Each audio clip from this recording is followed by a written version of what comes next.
All right, welcome to the Party Pals, GRC Mafia. Right out of the gate, we are here to break down barriers, foster collaboration, community, working towards a more secure future for everybody. Definitely a learning and growing environment.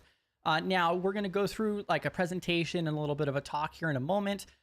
Shortly after, we'll go ahead and open up the stage for anybody. You're more than welcome to come up on the stage, or you guys can hang out and chat itself if you guys have any questions or resources or otherwise. One of the best places to share your resources like links or social media profiles is going to be inside of our Discord server. You can go over to the live chat channel, and that's the best place to post the links because YouTube won't allow you to publish the links directly there. However, you can also go through and collect our weekly badge. So every single Thursday, we have the GRC Mafia badge. You go to our live chat channel on Discord, and then you can just put GRC Mafia in capital letters, and then you can collect the weekly badge. That's zero cost and so forth. It just goes to show and gives you a badge for the next week. And we implemented like a weekly achievement for that as well. So you can get week 1, week 2, week 3, and so forth. Also, if you guys do come up on stage, you do not have to turn on your video. You could just run microphone only if you prefer to do so. Definitely ask your questions, share your resources. Even if it doesn't directly relate to the conversation we're talking about, worst case scenario, we could circle back around to that. Just don't share anything that you don't want to be public. If you happen to do so, reach out to me on Discord or contact@studygrc.org so we could figure out how to get that figured out. But yeah, welcome to the Party Pal. I see Dumplin, I see AB, I saw Wee pop in. I'm Jer. Cam's here. Risky. I still love that name, by the way. Risky. Welcome to the Party Pal. But yeah, without further ado, I'm going to go ahead and transition over here. Also, another heads up is we're not looking for paid sponsorship or otherwise. Instead, what we're doing is we're just trying to acknowledge some of the other creators and people in the space that are doing awesome things and throwing things out there for the community as well. So we're going to have a slight ad break in between here and get moved over. Kia ora, friends, and welcome to Brews and Hacks, where cybersecurity meets approachability. I'm Ryan. I broke into cybersecurity about 4 years ago, and I am so excited to share all the things I learned along the way, as well as all the things I'm learning each and every day. On this channel, we'll be diving deep into the world of cybersecurity, exploring topics like penetration testing, threat intelligence, vulnerability management, and so much more. From tutorials and walkthroughs to analysis and insights, we'll be covering it all in a way that's easy to understand and engaging. My goal is to help build a culture of security awareness where everyone can feel empowered and confident in securing themselves and their organizations from cyber threats. All right, so definitely check out Brews and Hacks channel. I did drop that in the chat. And also welcome to the Party Pal PBO, and I see Rhonda in chat as well. And thank you for joining us today, Karen. Hi, how are you? I'm Happy to be awesome. here. Yeah, I'll go ahead and hand it over to you, and I'll just be right here in the backstage. Thank you so much. Oh, thank you. So, hey, everybody. My name is Karen Cole. I am the CEO of Assura Incorporated. We are a unicorn in the cybersecurity industry. We are 18 and a half years old, and we joke that we were doing cybersecurity long before it was cool. So tonight, very thankful to be here and be asked to speak with you all. I'm here to talk a little bit about sort of what the industry is like that you all are trying to get into, especially from my perspective. Not only am I an employer of GRC talent, but we also have defensive security operations, offensive security operations as well. And but our company provides services to a lot of organizations that may or may not have GRC staff. And so what does that look like? And so I want to talk a little bit with you all tonight about sort of what the realities of GRC are like. What's it like when you get your first job, or your first few jobs, and also as you progress in your career. So what are people looking for? What are the successful people in GRC doing? And so that I figured we'd talk a little bit and then open up the floor. And since I don't know sort of where you guys are coming from, I wanted to first put a question out there and ask you all to respond in the chat. If you all could indicate if you're currently working in, say, a junior GRC role, or are you all just, hey, I'm in a technology role?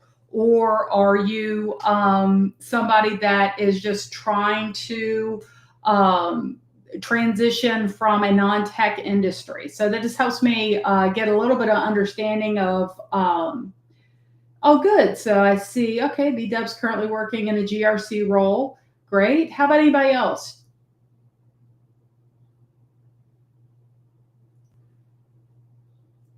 Okay. All right. So it looks like we may have some folks out there starting, and we have some folks in the federal, some folks trying to transition from non-tech. So that helps me a little bit, and I'll keep that in mind. But let me tell you a little bit about my story.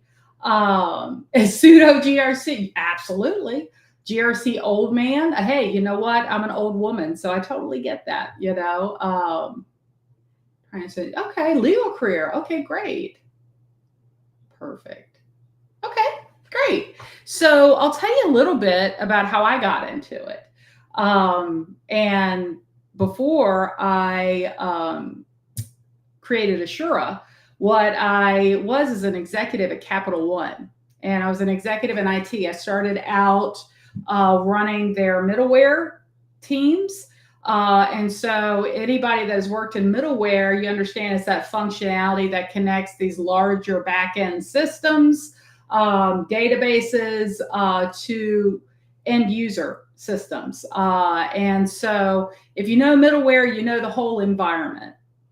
And so with that, it was a lot of solving sort of doing the unsexy work of IT and solving a lot of that. And so one day, Capital One went under what's called an MOU, a Memorandum of Understanding, with the Federal Reserve. And how I got into IT was they said, listen, we need somebody that focuses on doing disaster recovery, and it's tied to information security. And I was like, well, I can do that. And that's how a lot of people get into GRC and into cybersecurity overall, is stepping up and saying, I'll try that. And so that's exactly what I did. And from there, went on to take over all of DR and portions of information security. And then eventually I wanted to go and do my own thing. And so when I first started Assura, many, many moons ago, when I would go and meet with people, the first thing they would say was, you need to be an IT integrator. And I was like, well, you know what? There's a lot of IT integrators out there. And I want my company to be the best at something. And that best is at cybersecurity. And so we focused on that over the years.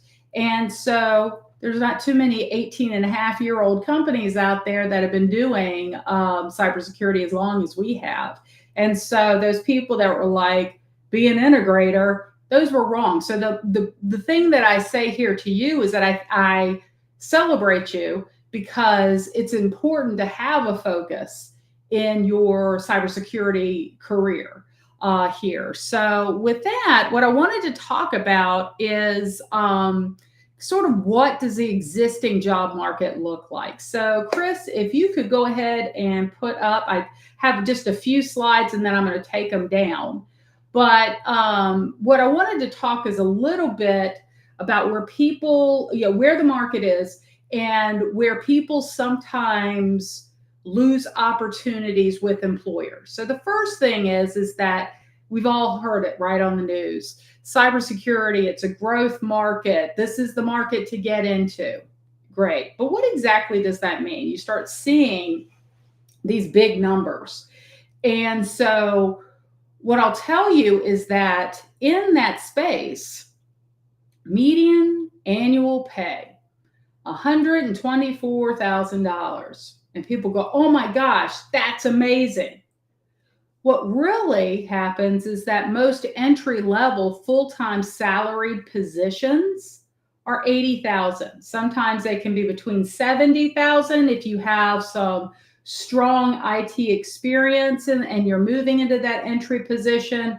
You can even go up to $80,000 to $90,000. But most of the time in that entry-level position, that's where you should be.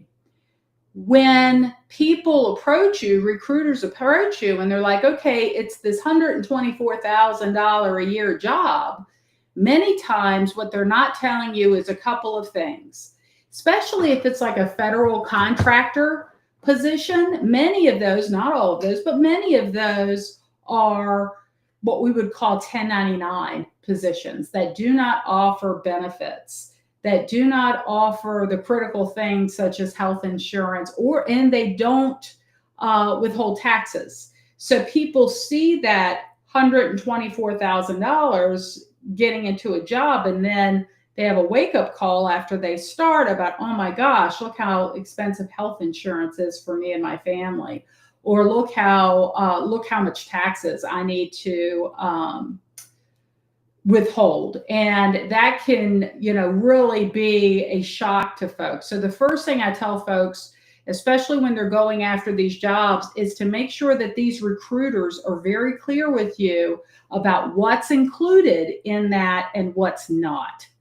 And so with that, they'll see that $60 an hour, but some people could actually be taking a pay cut if they have a salaried position right now in IT. So any questions about that? Because I've seen so many people get burned and nobody really talks about it. Well, feel free to put it in there if you see it. So, but the big thing is like the Indeed monsters, ZipRecruiters, they use these statistics from the Bureau of Labor and Statistics when they're posting positions for folks. So now you know what the difference is, right? And really what what's reasonable in there. Now, if you were in high dollar markets, New York, California, even here, I am from Virginia. So if you're going in that Northern Virginia, DC market, then, you could be looking at, for an entry-level position, 90,000, things like that. But just make sure that they're being upfront with you about it.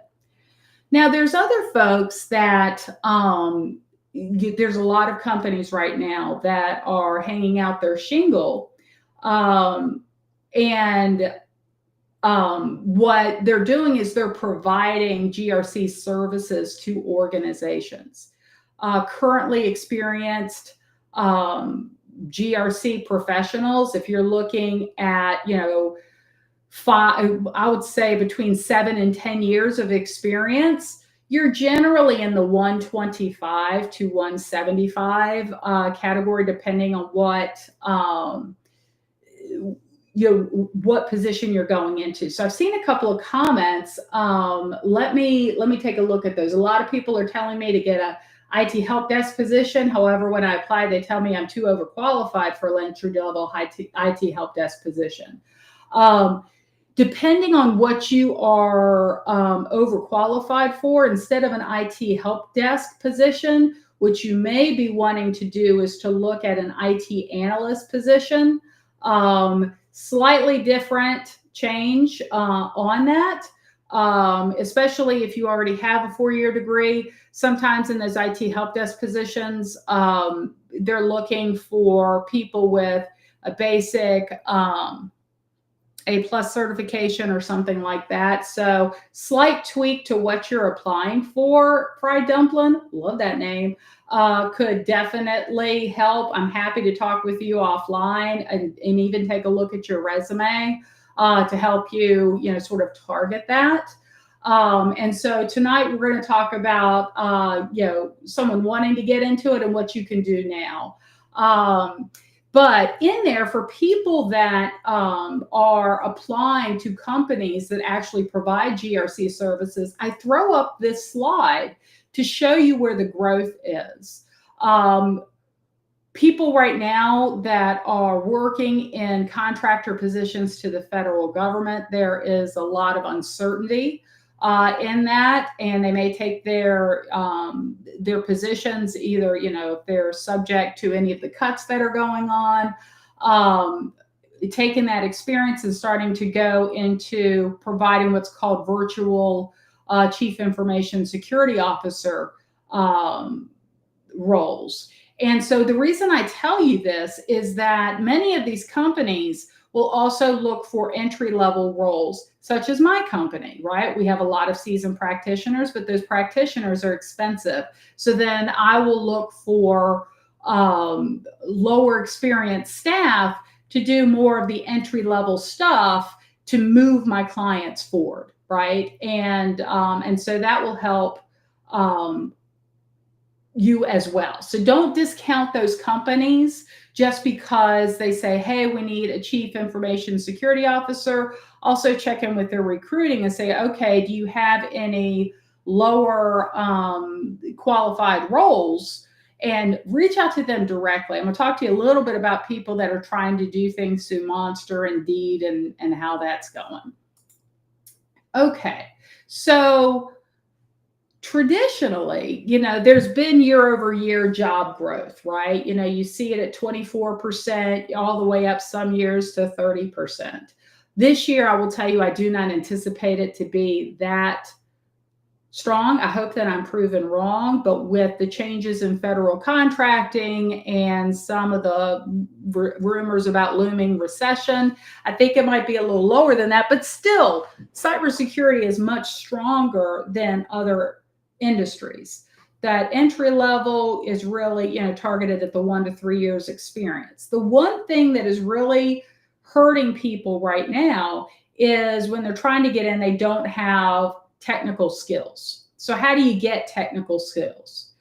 As we were talking about, okay, the person that was Fried Dumpling that was applying for help desk positions and being told that they're overqualified. Okay, well, some slight mods there, but let's say that you don't have a lot of technical experience and you want to break in. Well, first you need to cut your teeth in a technical position. Help desk is one of them.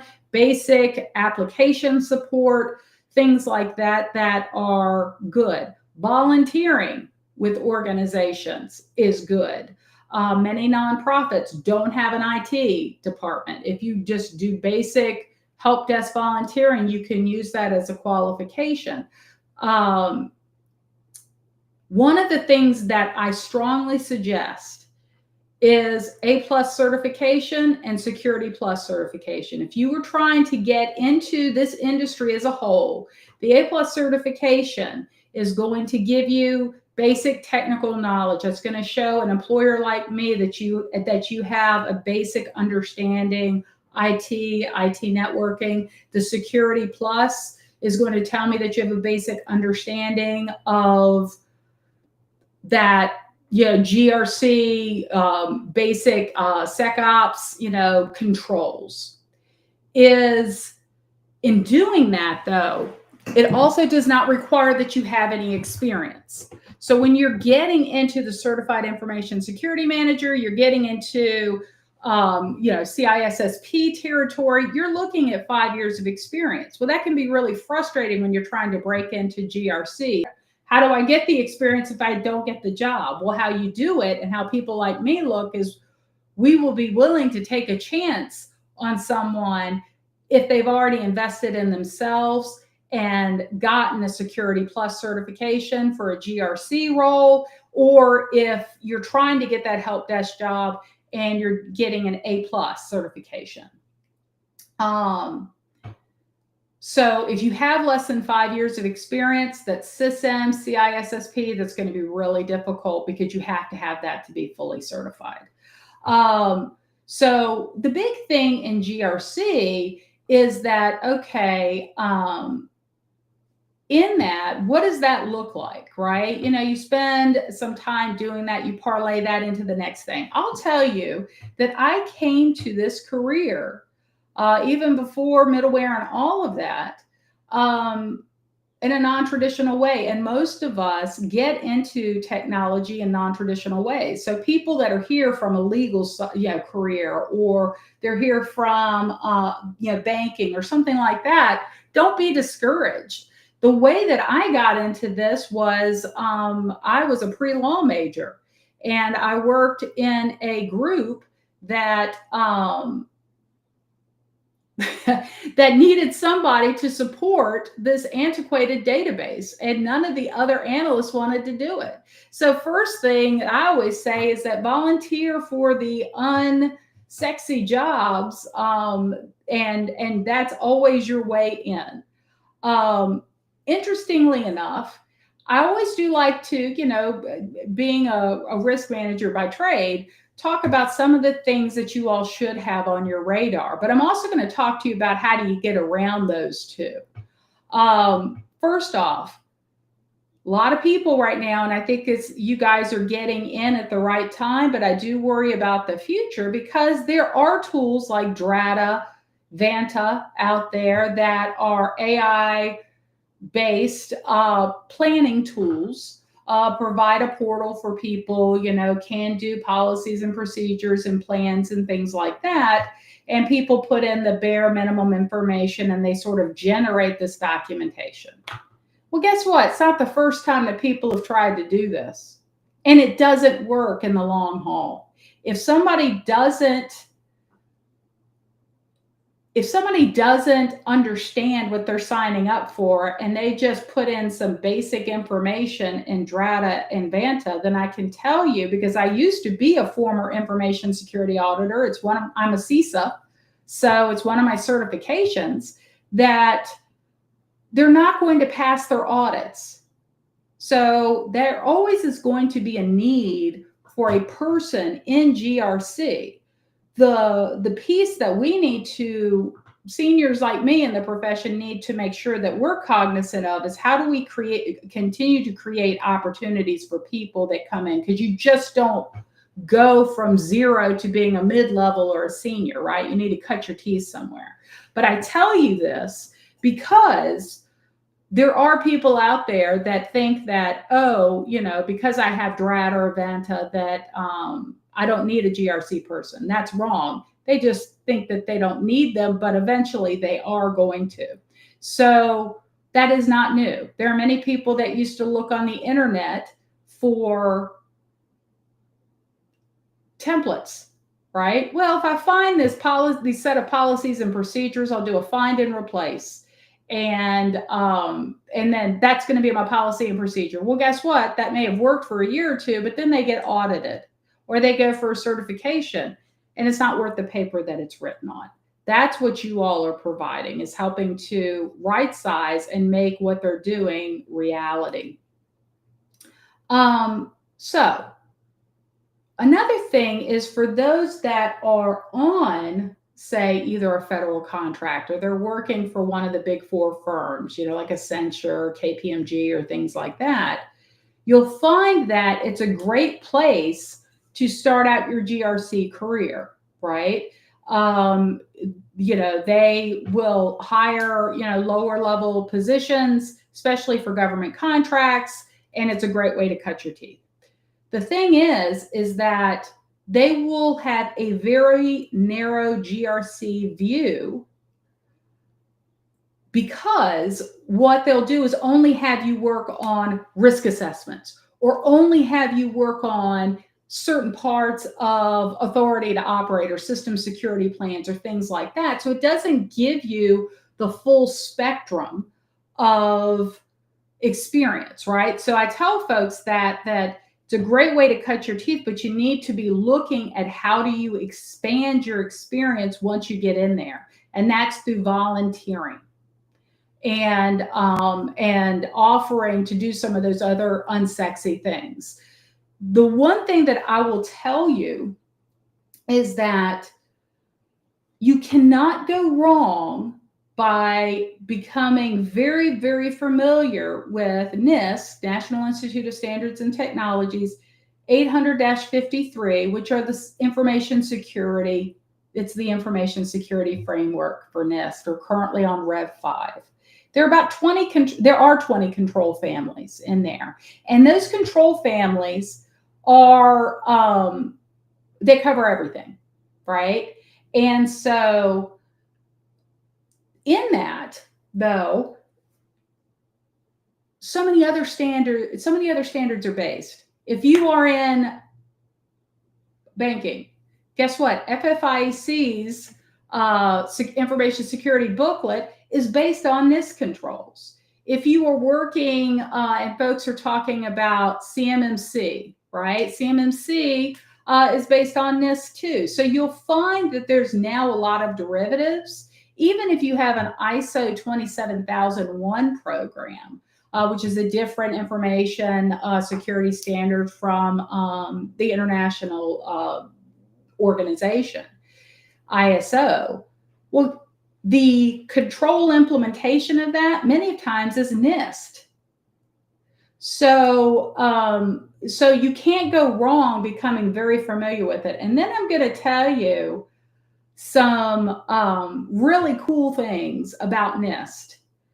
Many times as people are starting out in GRC, they're like, great, you know what? It tells me that I need to do that, but how do I really do it? What does it really look like?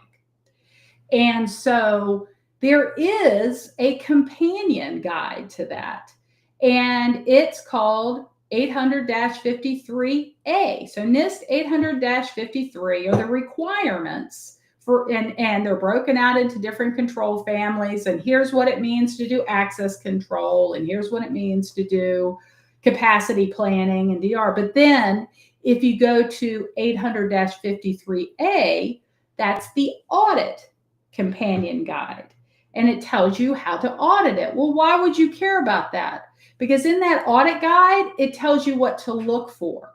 So you can take 800-53 and it tells you this, and then you take the 800-53A and marry it, and it says, oh, okay, here's what it looks for. Here's what you would check for.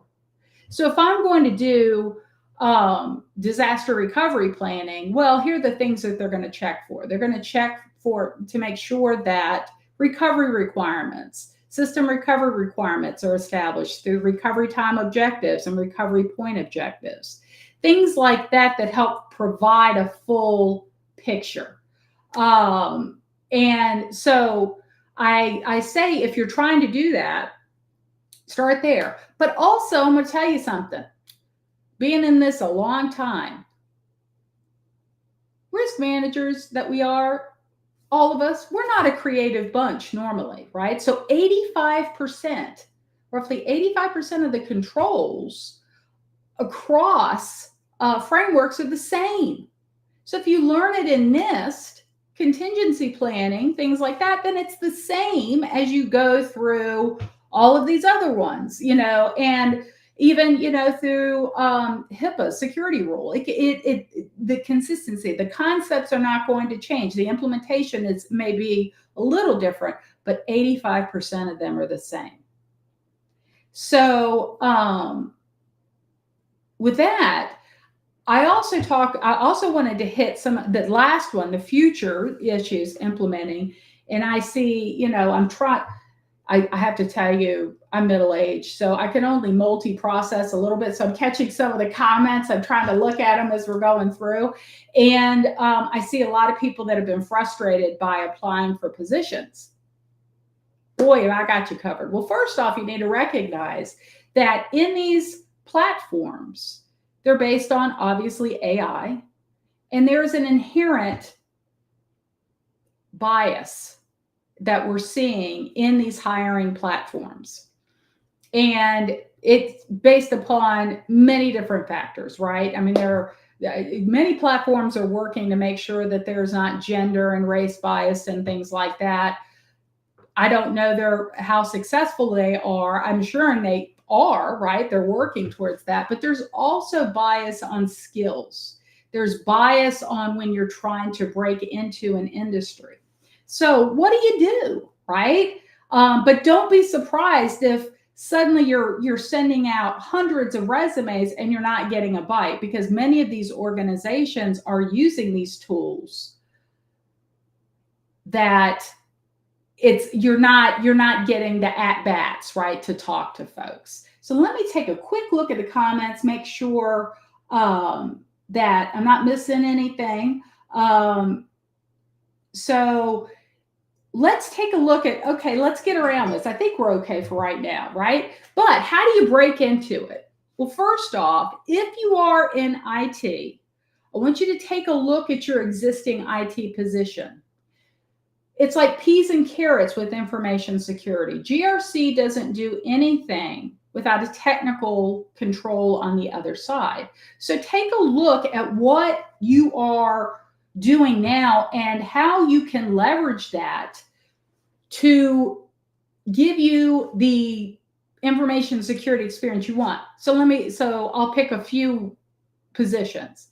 IT help desk, right? Many times in IT help desk, you can be taking a look at working with sysadmins if backups, if there are sync issues, recovery issues, things like that. Well, guess what? Recovery is a core professional practice of information security.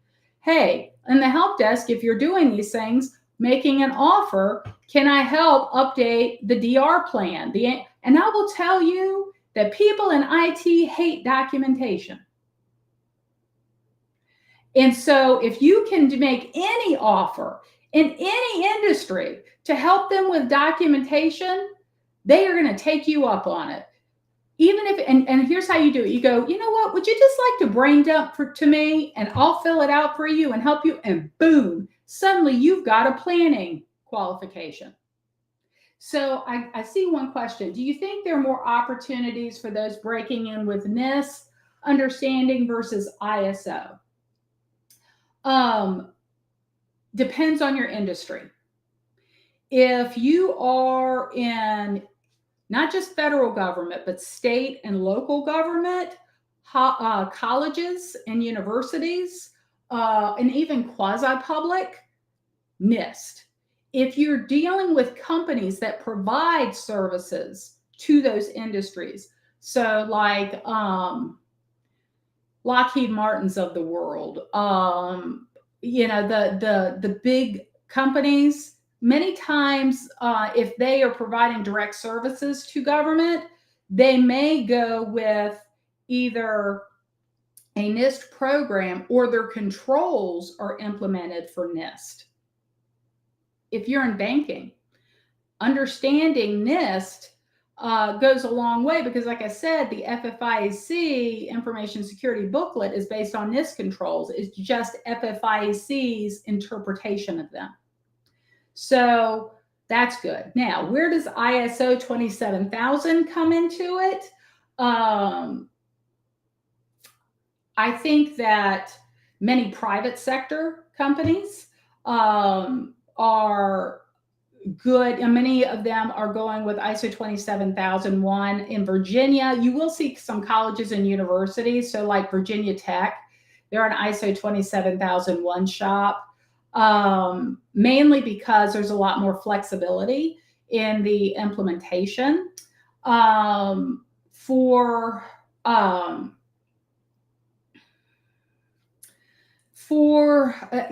healthcare, HIPAA. You cannot go wrong. But a lot of HIPAA implementation, there's some flexibility on that as well. And you can go back to NIST. But here's the interesting thing. So a lot of people are struggling right now because NIST has released the cybersecurity framework. A lot of smaller organizations, small businesses are using the cybersecurity framework or the risk management framework. They're trying to make it easier for folks. So even if, you get into ISO 27000 or HIPAA, that there still may be some ties back to it. So that would be some of the considerations on which one to do. First, look at your industry.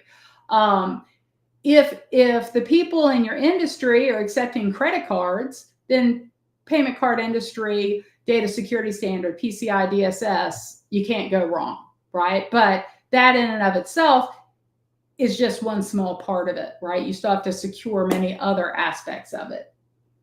Okay, so the first thing, try to build it into your existing experience. Always offer to do the unsexy things, because you're getting into a position that there are two things that will make you successful, right?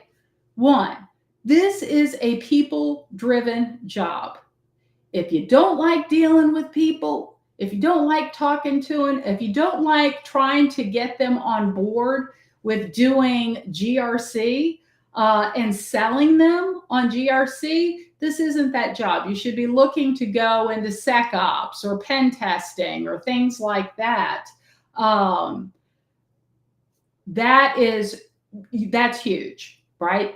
I will tell you that I can teach anybody, regardless of their technical acumen. If you do have the ability to learn, IT, I could teach you information security. What I can't teach you is how to work with people and be a people person if you're not that already, right? I could teach you how to approach people, but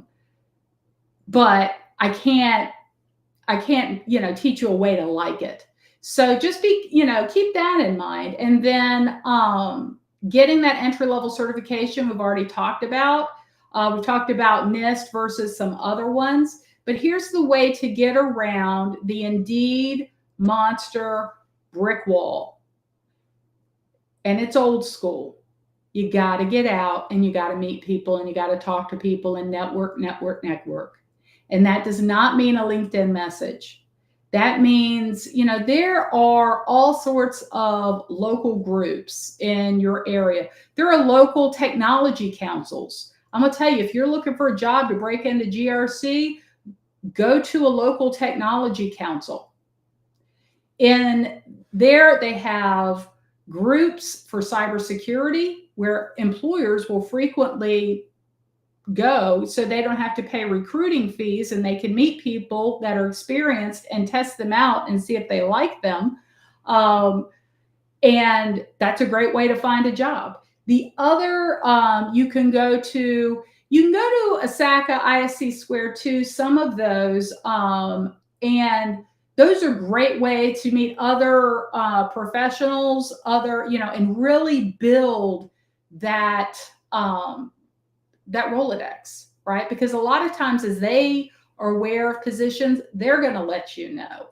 Others are conferences. There are a lot of times, if you're just even interested, that as a student, they'll waive the fee for you to attend a conference. And that is so invaluable. You get to meet other employers, you get to meet other companies. So getting out of your shell a little bit. When I say your shell, that we all kind of have one, right? You go to work every day and, we're doing what we do. But getting outside of that and meeting people, it's still the fastest way I've seen for people to break into an industry. And then participating here, study GRC. I see some people that are experienced in the industry, and they're talking and they're posting.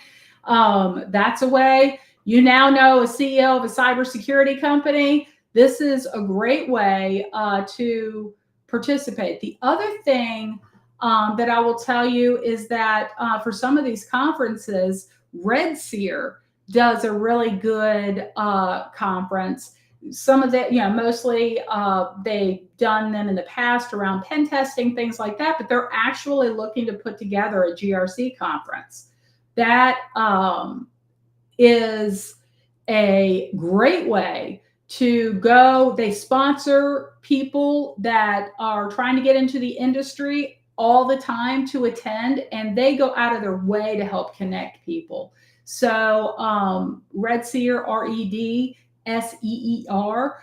they have some GRC conferences coming up. And let's see, that's it for my slides. Chris, if you can help me take that down.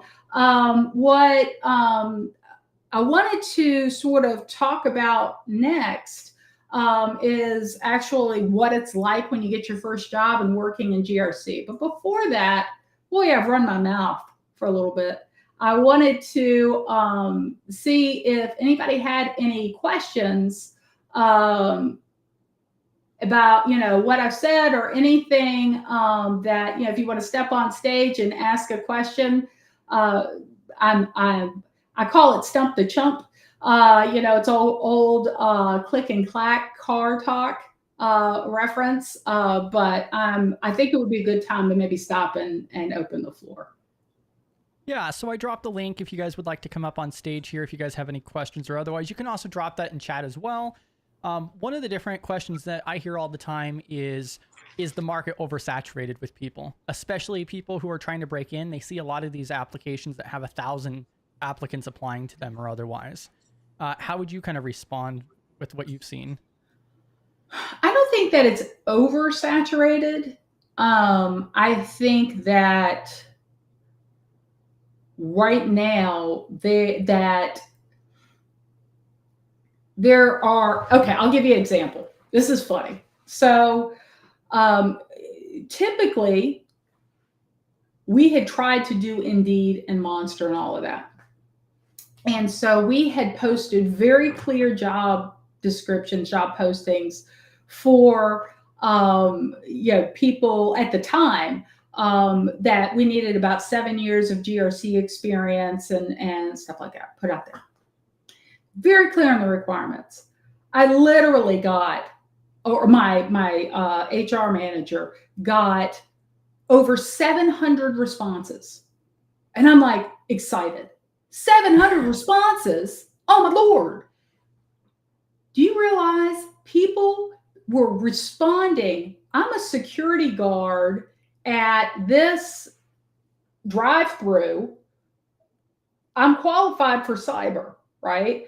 There were people that literally were applying, Chris, for an information security position and misspelled information security on their resume.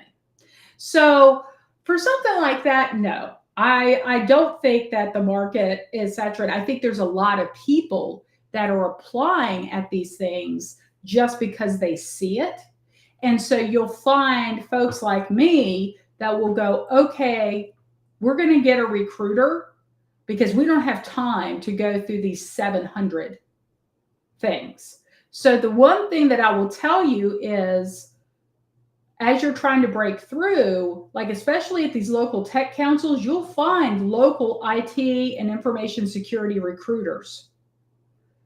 Those are people that you should be taking out to coffee, because they're the people that I pay to get rid of the noise. So did that sort of help? Oh yeah, no, I definitely agree. And I think it definitely is discouraging to people who are trying to break in and so forth to see that kind of stuff. But that's also what we need to spread more word about, I believe, as well. Because it's not that there's a lack of positions available. I don't think they need people who are able to do the jobs themselves. Right. And I've heard that before too, on a lot of these applicants aren't even near qualified for it either. And then that networking aspect that you also like really focused on earlier as well makes a huge difference, because they also want people. They want people that they could work with, the culture fit type of situation there. Right. And that's the thing, is that people want to work with people they like. And that recruiter is getting paid a significant amount of money. Sometimes I think I went into the wrong business. But part of that is because they are vouching for those candidates that they're putting forth. So if they already know you, and they'll be like, hey, you know what? If I can use you, Chris, as an example, hey, Chris is just getting into the industry. I see you got this job open, because many times they're reaching out to people like me about, hey, do you have any positions coming up? Hey, you know what? He may not have all of the experience, but gosh, he's got a fantastic personality. I really think you need to talk to this guy. Yeah. Yeah.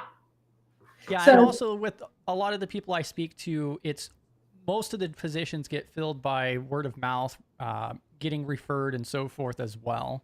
So it's a really important aspect that, go out there to conferences. I also love Wild West Hacking Fest. They have that in Deadwood, South Dakota. And then also they started another one in Denver, I believe in February. That's a really good one as well. So yeah, I mean, there's so many amazing ones. To answer Leighton, I think it is, question. No, the security guard was just confused. They didn't know if, they didn't know that cybersecurity was different than securing a drive-through. So yeah. and that's kind of funny to me, because I actually have a security guard background. So I'm like, what? Like, I've worked with people like that before. Yeah, right.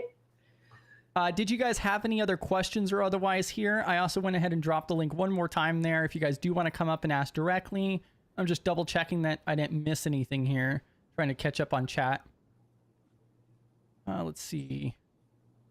I'm sure PBO is pretty excited about all that 853 talk too. That 853A is a great mention. Professor Black Ops, he has a YouTube channel as well, and almost strictly GRC related, but he's definitely a 53 SME. He loves the 53. Yeah, I'm a huge fan of it. I've worked in all of them in one way, shape, or the other. That's why I'm able to talk,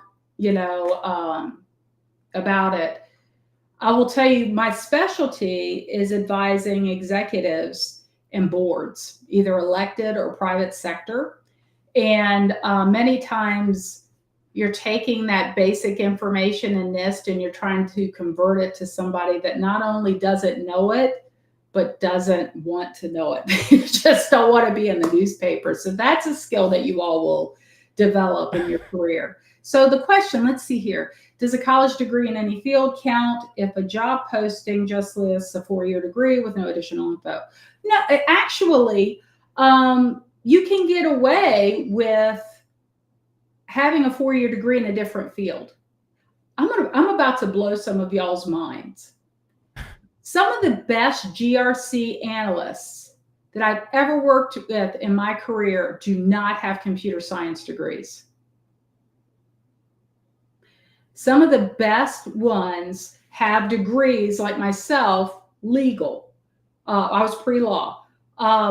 Sciences, oh my gosh, social sciences or even hard sciences, because all of it's analysis and being comfortable with analysis. But even if you have, oh my gosh, English degrees, this whole job is nothing but writing.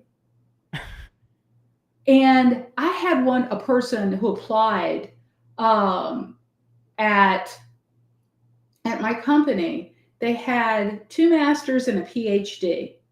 And I got excited. We make people take a writing test as part of our selection process, and could not write.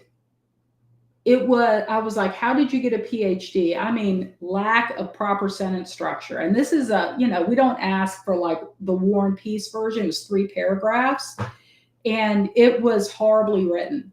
So that's a big thing that we will screen for. So I saw a couple of questions. We got a couple more as well. One thing I also wanted to add there too with the degree is that's also where we try to also talk to people about the transferable skills, especially if you're pivoting from a completely different industry. Customer service, like you mentioned, English. Like I've spoken to a couple different teachers that are trying to go into GRC itself. And also, I think it's also important to also highlight that GRC is not just cybersecurity. It's not just technology, which I think is also why it works really well with a lot of these other areas. That is, so majority of what a GRC person does as they progress in their career, when you get to that CISO level, you're not down in the weeds anymore. So fried dumpling, love that. When you have a background in legal with an international relations degree, I'm going to tell you that will set you up for success in GRC. Because what does legal teach you to do? It teaches you how to look at requirements and regulations and interpret that. What does international relations do? It's telling you how to, it's teaching you how to work with people. And those are huge. So for a person, I think they posted, well, what if you don't have a degree? I will tell you, back in my day when I started, it was a lot easier to get into cyber without a degree. I'm going to tell you it's more difficult now. The way that you can get around that is Security Plus certifications, A+ certifications, things like that. So I'm not saying it's impossible, but I am saying that it's harder in this day and age to do it because it's not so much that you wouldn't be capable of learning it. In fact, my business partner, actually, I started Assura, and then I forced him through nagging him to join me. It just also happens that we're married as well, and but he didn't have a college degree. One of the smartest people in cyber that you will ever meet, and he operates at all levels, all the way from GRC down to individual technical controls. And you can do it.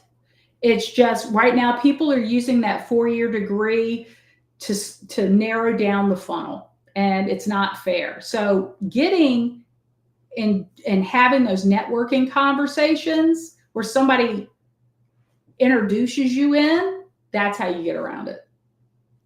Yeah, and I've seen not only that with people without a degree, being referred into a position, but then also I've also heard that a lot of companies look at the degree. They don't care what type of degree it is, but they just want to see that you stuck with something for that period of time. So especially if it is related to the industry, then they're like, oh, okay, they're serious about this. They're not fresh out of high school just looking for their first job, type of thing. Yeah, and really, it's if somebody can demonstrate, hey, you know what, that I can take on new skills, that goes a long way. Because the other thing, and I'm sort of jumping ahead a little bit, but some common things that keep people from progressing in their careers in GRC is they are not continual learners. So if you already, and they're not self-motivated learners. So so this is what's so great about everybody here on Study GRC is because they're taking their personal time to do it. But there's some people that get the job and they think, well, I'm done. I'm here. I don't have to do anything anymore. No, this world is constantly changing. Threats are new and emerging threats are constantly happening. you have to be self-motivated to keep your skills sharp and to continue to learn. Yeah, you hear that, nerds? Volunteering your time here. There's also another really great question as well. So much information here. Cam says, if you were going to do some practical personal projects related for the unsexy things.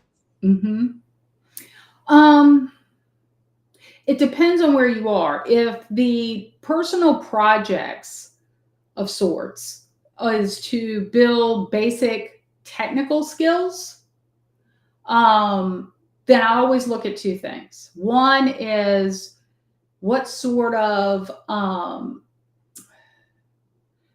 personal training have you taken, right? Have you done an A+ certification? Have you done, there's so many like basic certification courses in Security Plus. I will tell you that it's very hard to be successful in a Security Plus certification if you have without technical knowledge, if you have not already completed an A+, because a lot of it will reference it back and forth. If you are doing it more for like, hey, I just want to be able to show some experience, I'm going to give a shout out to your local domestic violence shelters, sexual assault and domestic violence shelters. Historically, they cannot pay for IT services. And I used to be the board president for one. And so going to them and saying, hey, we know that you have, if you have any IT needs, or if generally they're not, even patching. I'd be surprised, many of them won't even apply security patches, don't know anything about it. These are really needy groups of people because they're typically underfunded and they don't have, many times they can't afford an IT managed service provider to come and do these things. So being able to go into something like that, not only can you feel good about giving back, but it gives you an opportunity to test those things out.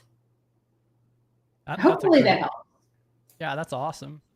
Yeah, and I've also seen people do policy kits for startups or otherwise and publish that on GitHub for some practical projects.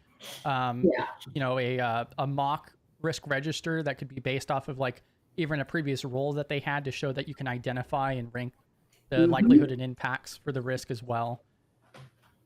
But the networking, I think, is a massive portion of it. And that's a really awesome mention. I didn't realize that. That's actually kind of concerning. Yeah. There was also another one here too. So Brexy is asking what your thoughts are on going for the CISSP or CISM without industry experience. Oh, now you want me to get on my soapbox. Well, and this has been a common thing that comes up and so forth, because there are a lot of different people that are out there that will tell newcomers, especially, hey, just go get your CISSP and so forth. Yeah. We have links and so forth for it. Both of these have experience requirements to actually obtain the certification itself. Right. You can pass the exam, but they are very strict about how you utilize that, even if you pass the exam without actually obtaining it. Understanding that the certification helps you with knowledge, but it doesn't teach you how to do the job. Facts. So in that, can you take the exam? Absolutely. But to me, it's like, okay, what are you looking to get out of it? Because there's a couple of things. One, you can take the exam, and then you can sit there and earn your experience and put it towards that. I'm a big proponent of, okay, work towards your experience, and then when you're ready, take the exam. If you already have a Security Plus or something like that, because what do you want to do? You want to get it out of the way, right? So I think that sort of that combination, yeah, you can take the exam now. Now, I do know some folks that are like, hey, if I take the exam now, if they add harder questions in the future, then it doesn't affect me. There's always that. But like I said, we're not a creative bunch. So, securing data, and the general controls are going to be similar. Yeah, I know like one of the big things, especially with the CISSP, is that technically, according to their professional ethics, you're not even allowed to put that on your resume until you qualify for the experience. Right. So, and it is a senior certification portion. I'm C-Risk certified and I'm CISO certified. And I would, again, I'm a big proponent of when you have the experience, you go in there, you want that high score. You don't want to have to repay to take the tests.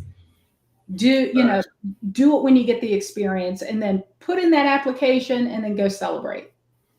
And something else that, especially if you have the time or otherwise, and you're just actively trying to learn more, you can study these certifications without even planning to take the exam.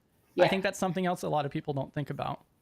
Now, one of the things that I would, for many people, when you get ready to take that CISM exam, if every state has ISACA chapters. I'll just talk about Virginia.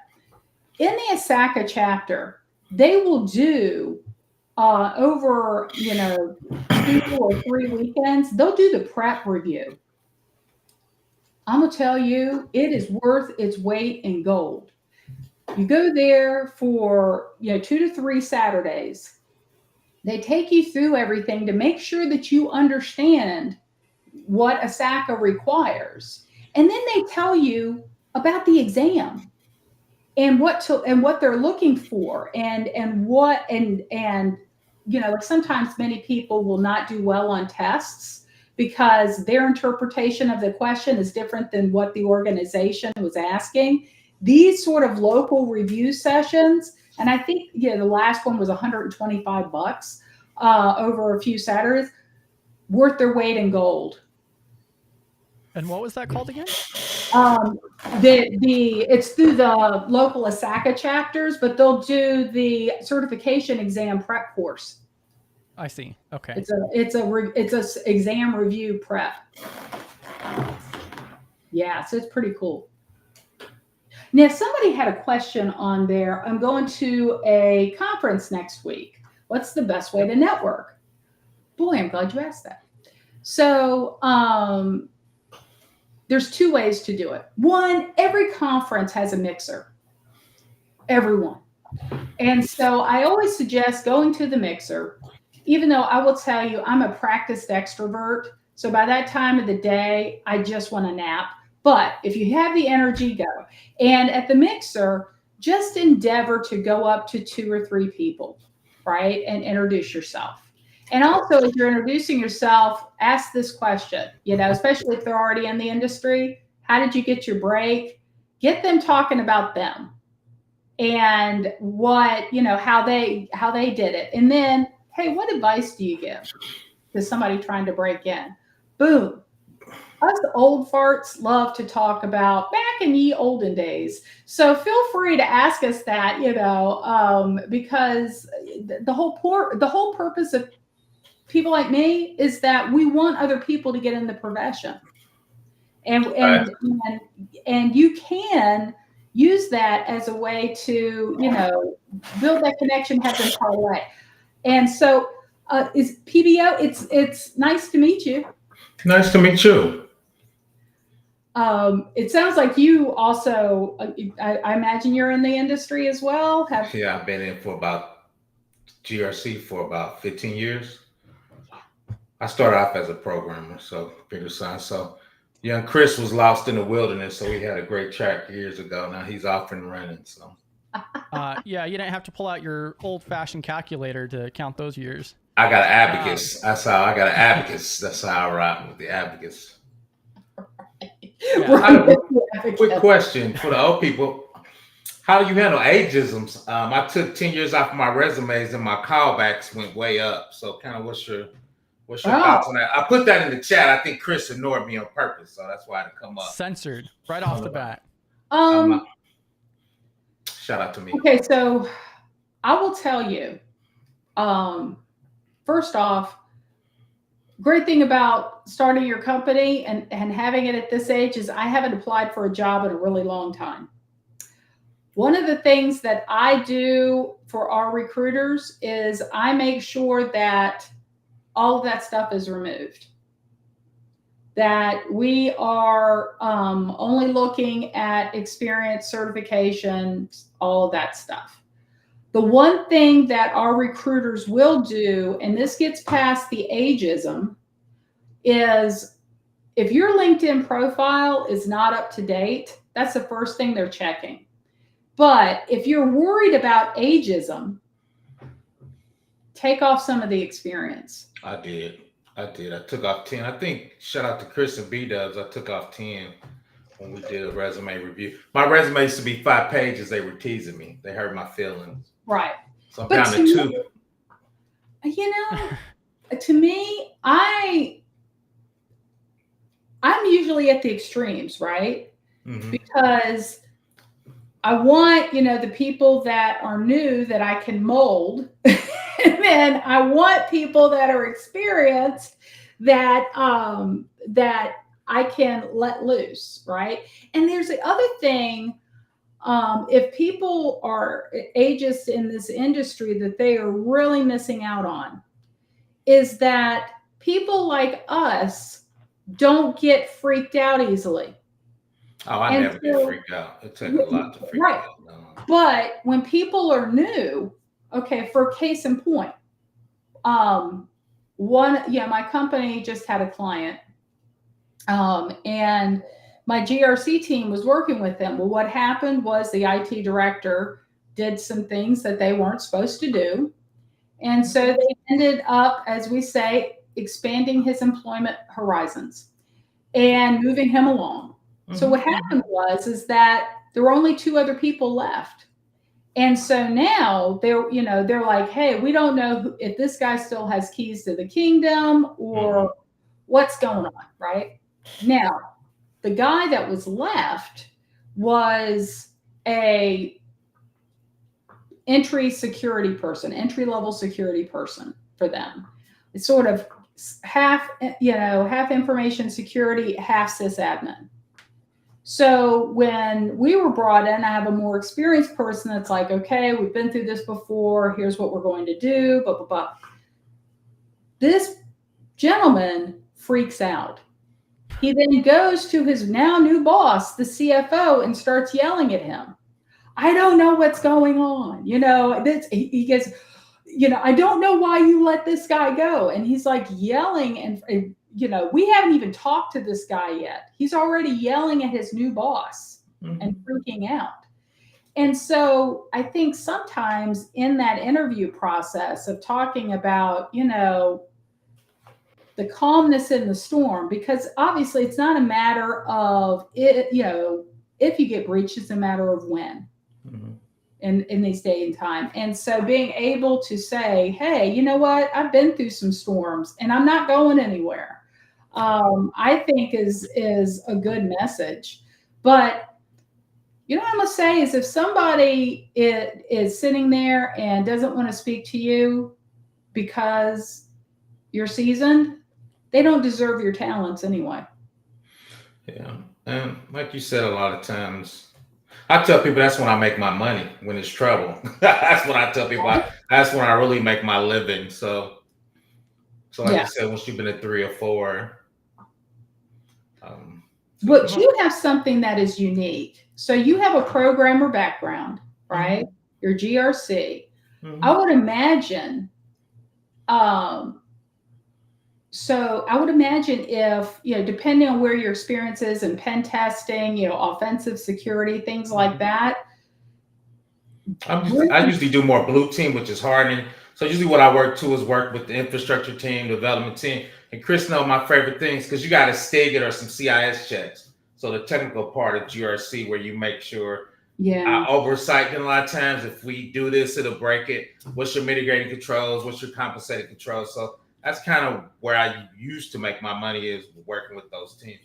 I do a lot of current risk assessments, which I think is weird for 800-53, because the company I work for bid on federal requirements. So I read the RFP, RFI, figure out the deltas, because sometimes a lot of states say they're doing this. So I'm like, dude, this is nowhere in this documentation. Are you making it up? So that's kind of where I'm currently putting my toe in. So I might try to do the ISO or maybe FedRAMP certification, because that's hot. Or I might go back to I might go to CMMC. I'm not a huge 171, 172 fan. I think it's half the checks of NIST 853 the kids know.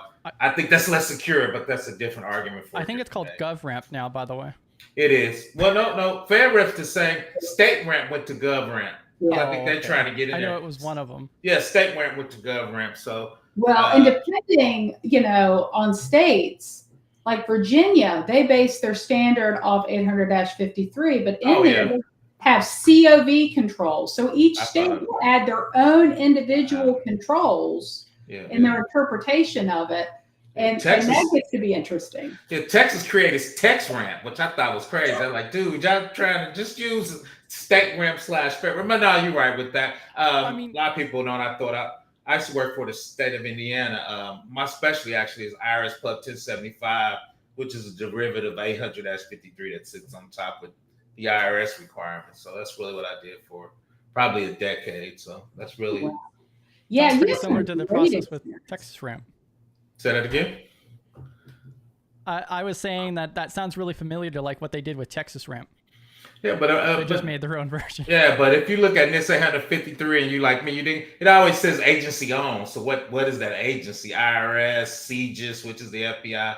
So those different agencies always put their spin on it. And like she said, now the states are trying to put their spin on top of it. So take a look at IRS 1075. My favorite. That's my favorite. I probably got the most IRS videos beside the IRS on this. I think I got 10. A lot of people don't even know what that is, so that's funny. A lot of people don't know what they are. But Chris also, said, in regards to that conversation as well, it seems like I've been primarily self-studying for like the last 2 years in this realm, and one of the big things that I've noticed is, including myself, especially earlier on, I was like trying to figure out like these different frameworks and focusing really heavily on all these regulations and frameworks and standards and all of these different things and so forth. And I've kind of come to realize that that's not really an important factor in my opinion anymore. It's more of the skills and, communication and so forth, understanding the business needs and environment, and less about learning a framework. Because once you learn one, it's kind of, for me, the same program. I got some policies, I got some procedures, I got a bunch of plans, BCOOP, DR. So a lot of it's the same. Then the technical part are using STIGs, CIS hardening, schisms if you're the IRS. So for me, that process is pretty much the same for anything. Because I was in Jaime's Discord talking about PCI the other day. We were talking about compensated control. So for me, that's kind of all the same. Especially when you're at Karen's level, the high top of it, so delegating down to the peons like me. So you are not a peon, my friend. I am a peon. I am a doer. I am a worker. My boss, he's cool. I'm interviewing me. He was Batman. I am Robin. I accept my role. Well, there was a question about, is Assura expanding into CMMC? We do some CMMC consulting. But with and for those who aren't familiar, CMMC, for those organizations providing services in what's called the defense industrial base, and those companies providing services to the federal government. You got a lot of people out there right now that will help you become CMMC certified, but they don't really understand the controls. They'll just, take you through it. For us though, that's an area of expansion, but with the federal government becoming willy-nilly on when they're actually going to enforce it. I thought they just ratified it. Didn't they just ratify Crypt? So it went in, it went into the federal registry and so forth, but that doesn't mean it's going to be enforced. I heard the exact same. True. Because like there's a couple other consulting firms I've talked to where their position on CMMC is that not only does it seem oversaturated, but then also the enforcement, like how many people it affects. I mean, just put that into context. Hundreds of thousands of businesses. Yeah, and that's the thing, is that's why they got so much pushback. Yeah. It's because these small businesses, there was two things that they got pushback on. These organizations saying, I can't afford it. And so you have me locked into a contract for X amount of years, and I can't build in the cost of this to the contract. So, something's got to give. And those saying that there aren't enough people to help them. Facts. So what they're doing now to get around that is all new contracts have it in there. And then they're trying to, let those old contracts fade out, and then phase it in that way. Are y'all partnering with any of the big companies yet? For your company, you partner with any of the bigger companies? Khaki, Accenture, I call them the big dogs, the big four. I usually work for subs, so I work for Lockheed for a subcontractor. So those crumbs are pretty big. Go ahead. Those crumbs are pretty big. Right. So we do some, but I'm going to tell you, most of the time, we are the prime. We are the prime. Okay. So like actually 2 days ago, we just bid on work for the state of North Carolina. And so we're up against, we're a woman-owned certified firm. Congratulations. Thank you. And, but here's the thing, every now and then somebody calls me up, they're like, are you still a woman? And I'm like, yep, that hadn't changed. And they're like, are you still qualified? I'm like, look at my certifications, sort of thing. And, but because cybersecurity is all we do, and we work we have 50-50 split between state and local government and private sector. So we go after those. But I'm a big proponent that you really, as a smaller company, you really need to go after those, because I've gotten screwed so many times after going at a bid with somebody and then you don't get any work out of it. Yeah, I work for bigger companies, and sometimes, which I think is good, the state says you got to have 30% small business, women, and minorities. So they start reaching out to companies, like sometimes they like, well, our profit margins are too small, so we're going to give them this little piece of business. So I've seen that on both sides. So and seeing how often they actually enforce it. So they used the small companies' qualifications to get the work, and then nobody enforces it when their spend with the small company is less than 5%. No, that's true. The company I work for, they were pretty good about when they partner to make sure, because they do put the goals in there, but like you said, sometimes they don't enforce it. The company I used to work for, they were pretty good about enforcing that. Right. Yeah, and then also we do have another question here too. So McCoy was asking, does entry-level GRC have specific hiring seasons or times of the year where you'll see companies hiring? Oh, yeah. It depends on what industry. So if you were looking for private sector, January through March is good. If you are looking in government, federal government, their budget years always begin October 1 through September 30th. So generally that October to December, January. State governments generally run on a July 1 to June 30th one. So generally that's summertime. So really it depends. Now, private sector, like I said, a couple of things in that hiring cycle. Sometimes if they have unused money, you may see some positions posted at the end of the year. Yeah, that's what I was going to say. And two is, you will see this a lot of times and they start putting it on Indeed, contingent on if we win this bid. So they're like, so you got to be careful. You're applying jobs, but they might not win that bid. So I see that. I wouldn't say a lot, but I see it more because I've worked on those type of contracts. And the cool thing, I got tricked one time is the government gives out 5-year bids a lot of times. I got hired at the end of 4 years and 6 months. So I didn't know if they were going to win it after I quit my job. So I just got lucky where they won it again. But I asked that question. How long was the contract and where you at in there? I got tricked one time. So you know what? I'm glad they got the contingent award, because I've seen so many people get screwed by that. Yeah. You got to know it. Oh, and you brought up a good point that kind of hit me when I was younger. I was making a lot of money, but it was 1099. I owe the IRS like 40 grand and didn't realize it. I'm like, oh God. PBO was making big money, but he had to pay the IRS big money. So I was like, you got to do that calculation, because I don't think people realize how much the company pays when you W-2 on your taxes. Yeah. And the insurance, when I had to go get my own insurance, especially now I'm old and broke down, I don't even know what that would cost. But so if you go 1099, go ahead, Karen. You need to calculate that in there. Assura, we want employees. We want people to grow their career with us. Right. So we generally are, looking, when we do hire, we're going for, full-time salary. But Assura also pays 100% employee benefits, which is extremely rare.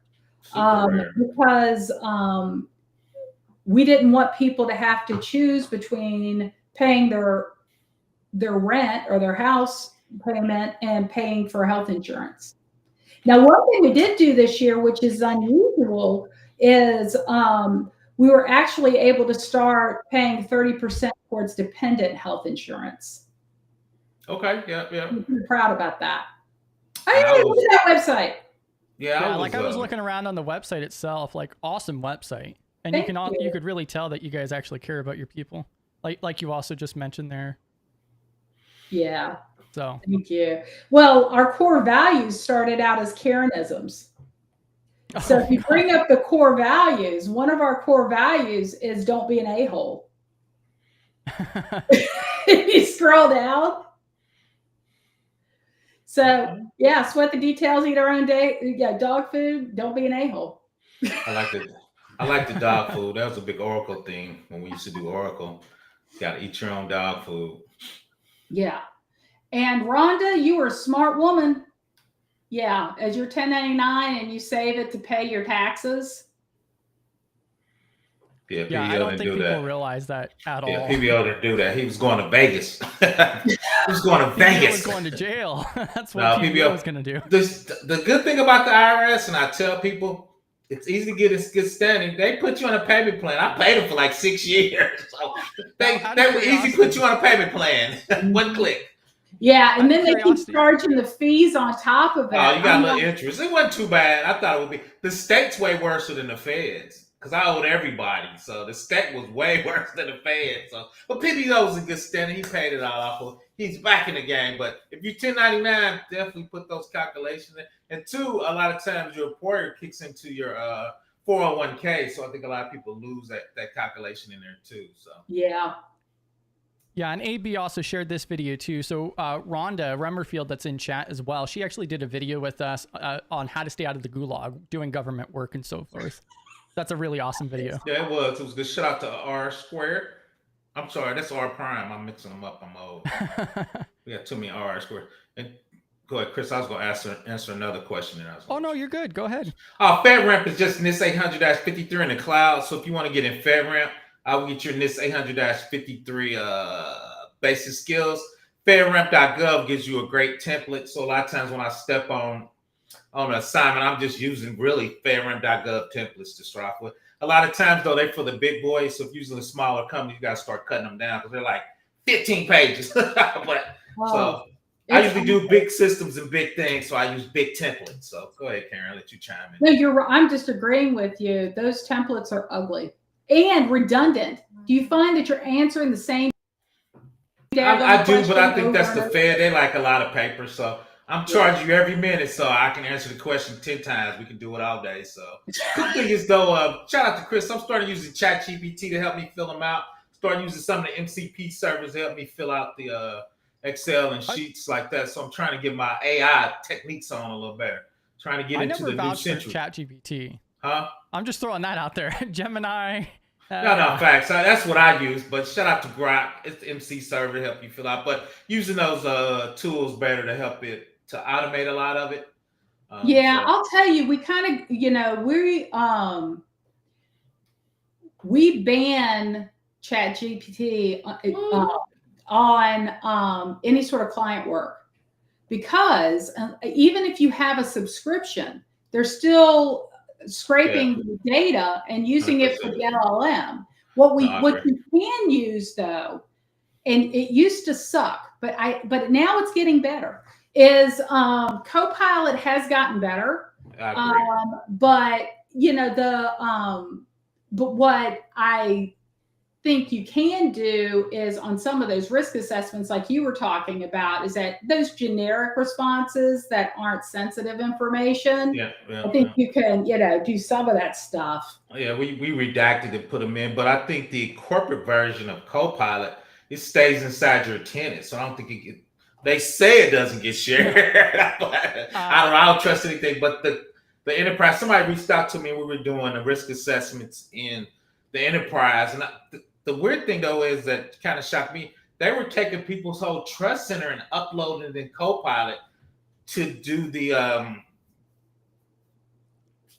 gap analysis for 53. I just wouldn't put people's.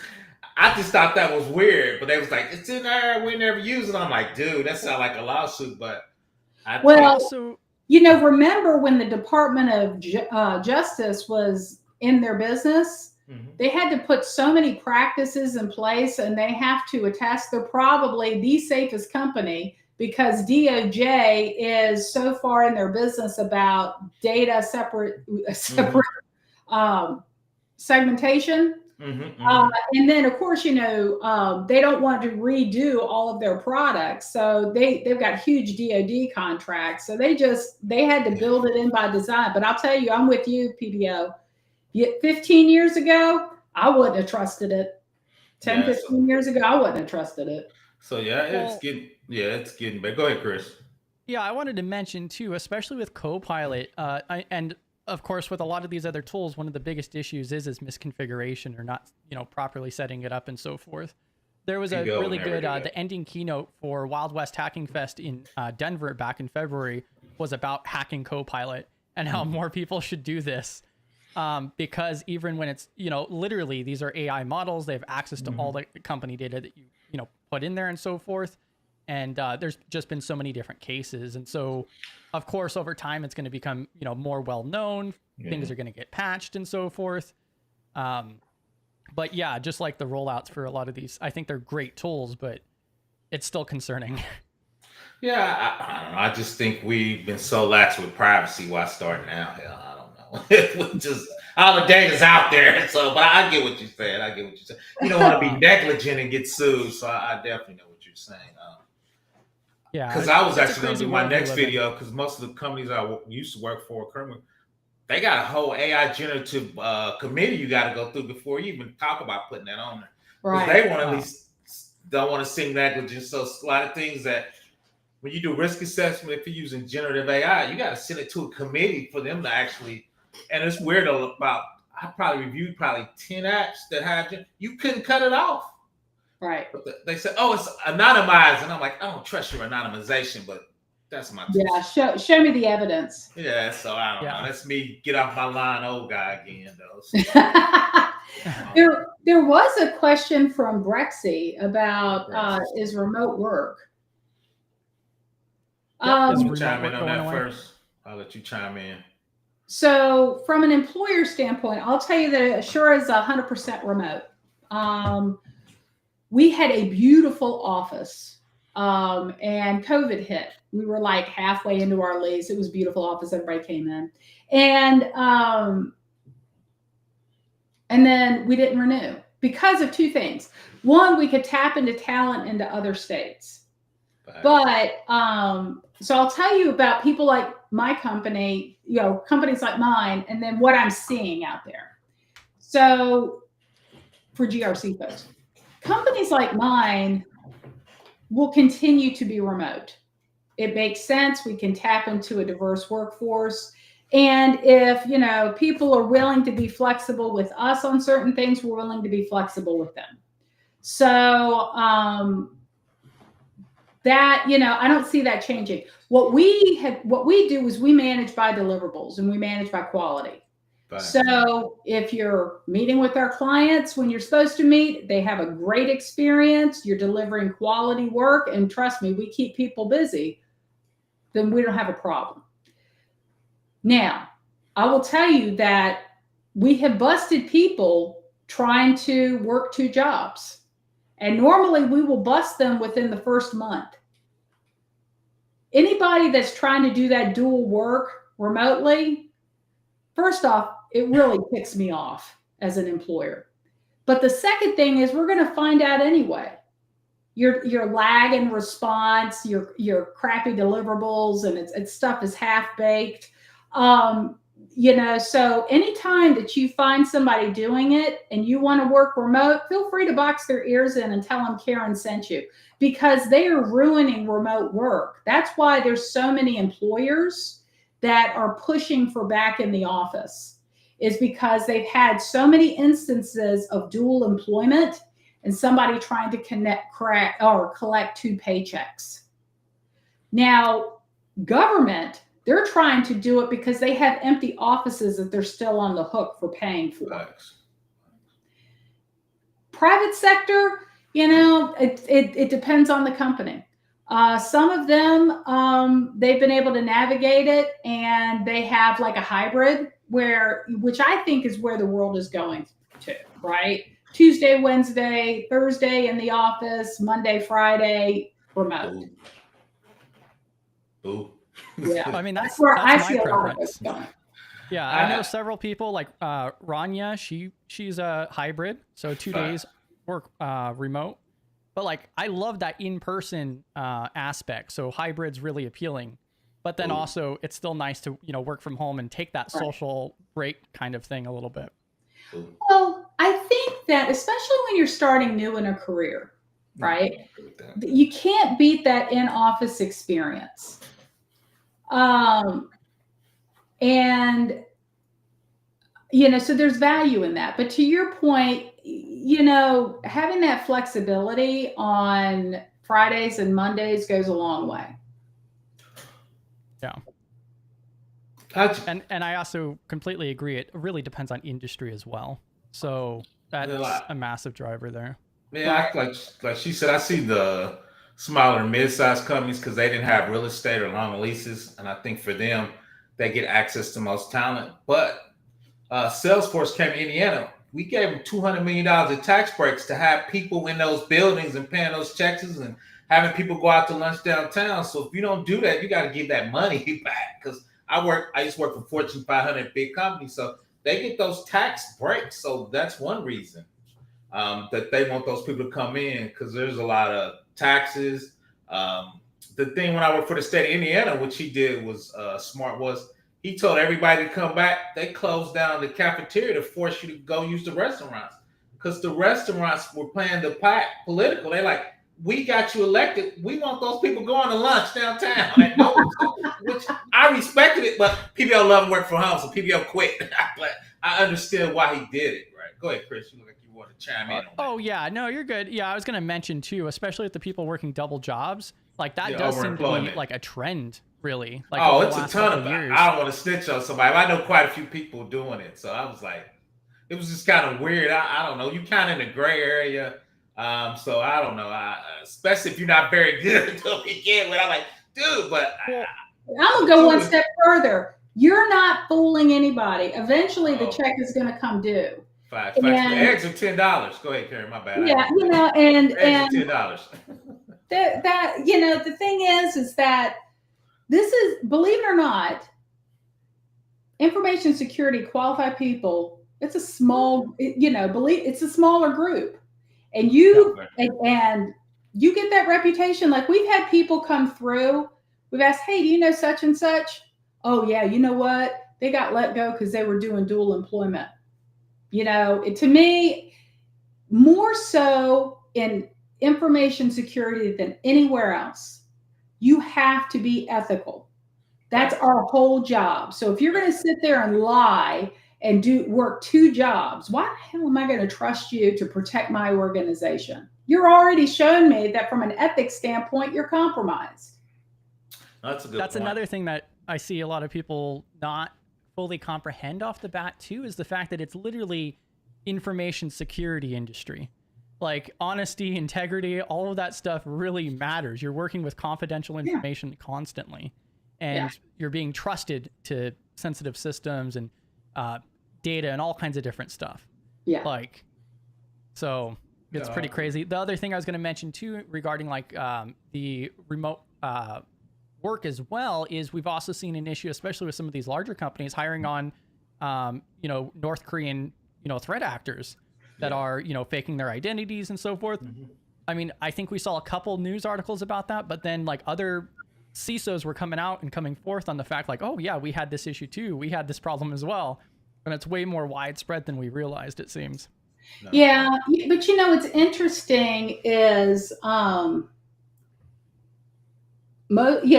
even when they had those threat actors and you ask them about some of the background processes, they're like, oh, we were waiting, especially in federal contracts, some of the background stuff can take months. And they're like, okay, well, we'll allow them to start, while we're waiting on it. And that's when stuff is coming. It's like, hey, wait a minute, some of this stuff isn't matching up, or hey, there's a delay, and suddenly 6 months into the project, you're starting to see their stuff didn't come back clean. If you're in information security and they're letting you work on something, again, I don't work at the federal government level, but to me, that's a risk in and of itself. I've done that before, so that's weird. But long story, when I used to work at DoD, you had to pass your felony and a few things before you get started. And 2, they wouldn't let you work on a production system though. So I worked on all the dev systems, and so I didn't get to see any of the confidential data, right? Because theoretically we were supposed to be running synthetic data. I hate that term. David, I was great block you, man. I ain't like your statement in the chat, young man. But yeah, welcome to the party, pal, David. I saw it. But yeah, so we used to call it working at risk. Go ahead, Chris. We call it working at risk. So they used to let you do that in the old days. Yeah, I'm catching up on chat here too. I'm just saying, I already work at one company that does 20 different jobs a day. So how could I ever want to try to work somewhere else? I read this one guy had 4 jobs, man. It was crazy. He had 4 jobs. I was like, dude, 2, 4? Like, come on, dude, you're getting greedy. He had 4. Well, and also, as mentioned, like you could see the work quality issues and the lagged responses and so forth. So it's pretty crazy there. There was also this question too. Which industries do you feel are the most in need for GRC talent right now?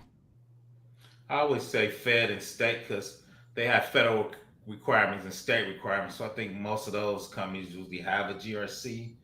And I like Karen, she probably know, and Dave's in the field. I just don't see small companies with those requirements have GRC teams very often, unless they have, usually that federal requirement forces them to get somebody competent like PBO. But I'll let Karen chime in on that. Give myself a shout out. I will tell you, until this year, I would have said Fed. And I think there is consistent hiring in Fed. I just don't think we're going to see it at the levels that we've previously seen it. And especially a lot of the fallout from Doge and things like that. I mean, you take a look at CISO, and they were begging for bucks on, keeping critical operations going. That's scary. So there's that. But I do agree with PBO about state, local, heavily regulated industries are always good, right? Healthcare, notwithstanding federal government and some of the stuff, some of the fluctuations that we're seeing, but state and local, colleges, universities, things like that, those are pretty solid. Yeah, that's what I was going to recommend is the critical infrastructure. I believe there's like 18 different categories. Or something along those lines. I did a video on it, yeah. But the other thing people don't realize for the state is a lot of state agencies report up to the Fed. Like I do Department of Revenue, we report to the IRS, which is 1075. State police reports up to CISO, which is the FBI. The HIPAA and high trust from the state reports up because they get paid from federal dollars. So a lot of times it's easier to really get in at the state. Now your pay might be a little lower, but I think that's a good place to get jobs. They usually get discounts, so they're usually running some of the best software on the planet.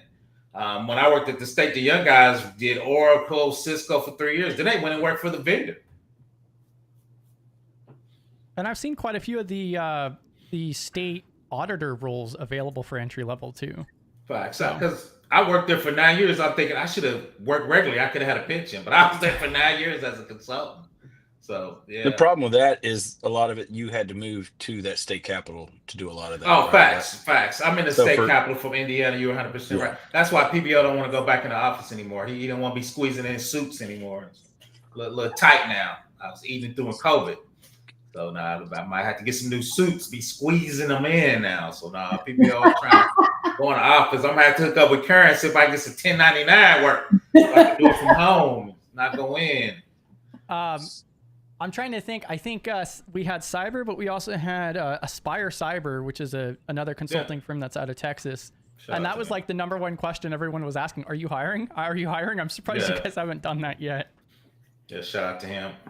I check him out on Indeed. They usually do a Monday meeting. I'm thinking about maybe pivoting to CMMC because I think 800 CMC is really now the new DOD reg that I don't like, but I think it is what it is.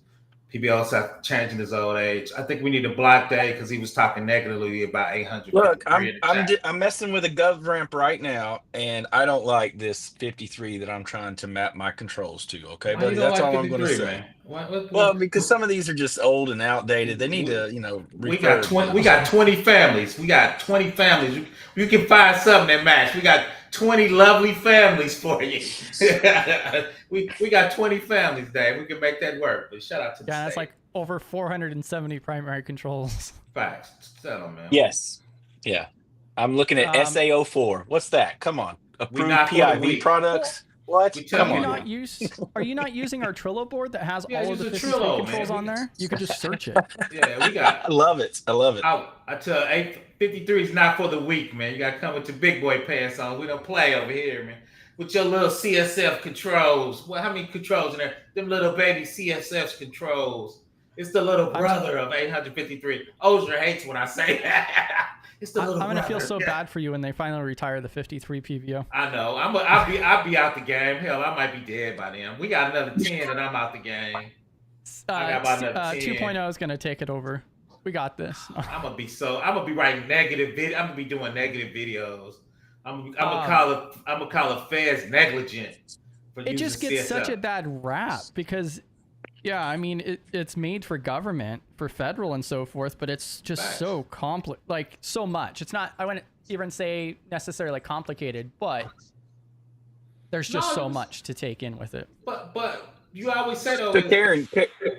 Go ahead. Sorry, if I was going to ask Karen, what's your favorite framework to date? I'm leading the witness 53. I'm leading the witness. 53. Your Honor, he's leading the witness. Your Honor, 53. Please. Well, eating our own dog food, we are ISO 27000 certified. But we do a NIST-based control implementation. So. So there's flexibility. So I'm in love with both. Cheater. Karen's cheating on us now. Cheating on us. I got a quick question. Hold on, Chris, real quick, Karen. I see ISO in a lot more bids and RPs in the States more. You think it's growing in the States? I'm very disappointed because it's growing. But what's your thoughts on that? I'm very disappointed. Well, to me, I think it's the mark of a true cybersecurity company and not a poser. If you are providing cybersecurity services, you need to be ISO 27000 certified or some equivalent. And so to me, it's the cost of doing business. And, we're independently audited every year. But if you can't trust your cybersecurity provider to pass a certification audit, that's a good point. It's the same thing with having a true SOC 2 Type 2 if you're a service provider, and not just, hey, I'm on the platform and they got their SOC 2 Type 2 BS. No, we've got our SOC 2 Type 2.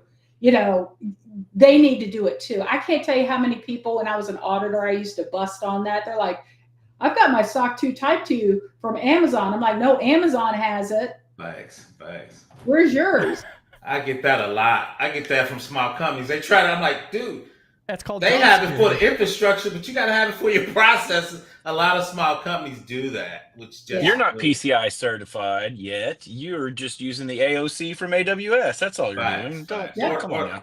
Oh, we saw the HIPAA trash, the HIPAA questionnaire. You're using the BA from. I see people trying to use the BA from Amazon. I'm like, dude, that's Amazon's BA.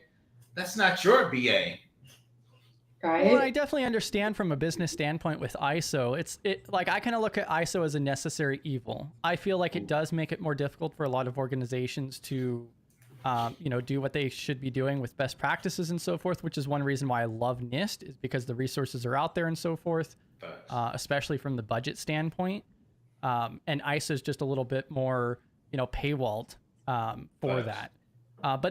But there's reasons for it as well. It's just like with high trust. Like I recently took a liking to high trust.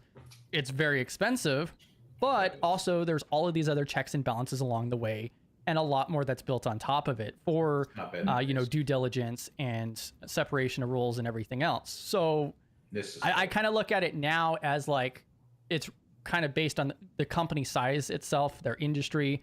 Not every company is going to even need to look at ISO, but I've also seen it really big for when you're working internationally, if you're doing trade or deals or things like that in particular. I just work. Yeah, I mean, ISO, especially for the international piece. I did see a couple here. Space Tacos, congratulations on getting your job.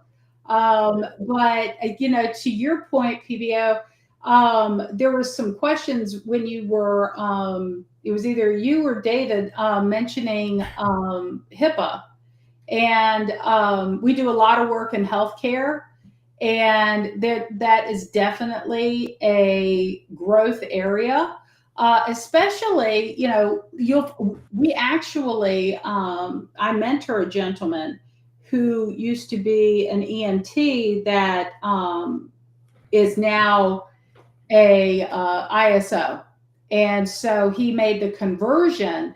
And the fact that he had that previous healthcare knowledge and then was able to bring that into a GRC role is huge. So I will tell you, in the healthcare industry, if you can show, even if have less information security experience, but how to talk the talk of medical, they will give you a lot of grace.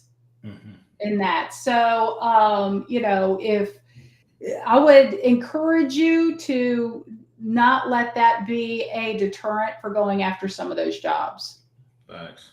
My daughter-in-law does Epic billing, so I'm trying to get her to switch over to Epic security, because most big hospitals are using Epic, Cerner, and a couple big systems. So I'm trying to get her to switch over. So I actually been learning Epic cybersecurity, trying to help her get in the game. So no, that's definitely new. Shout out to AWS. They have Epic in the cloud. So we've been kind of going through their cloud setup and talking about security. And the thing is, I was working with hospitals. I used to do a lot of side work doing HIPAA, because people try to go in a hospital with no documentation, no security. Everybody was trying to do these SaaS programs and didn't have anything. So I used to help people, usually foreign companies, to try to get them to get their documentation together. Like, dude, you just can't work at a hospital. Go ahead, Karen. You're right. Okay, you want to hear a funny? I like what she said. I'm right. I got excited. Go ahead, Karen. Yeah. Okay, it's a funny story. So, Josh, as I said, I started the company. I nagged him to join, but he's been a security practitioner over 25 years. And so he had to get his shoulder replaced. And not replaced, but there was like a torn rotator cuff back in the day. So he's at the surgical center and they start to administer the IV, the sedative, before they wheel him back. And he cocks an eye open and he sees that it's a Windows 95 machine. And he's half under anesthesia. He goes, "Oh my God, I'm gonna die. They've got a Windows 95 machine and it's probably not even patched." And he's going off and I'm like, "It's okay." Because I'm thinking, you don't want to go under anesthesia with that amount of negativity, right? He still wakes up. He's still talking about the Windows 95 machine and its security. So, the threat is real. I wouldn't be surprised if there still are some doctors' machines out there that are like that.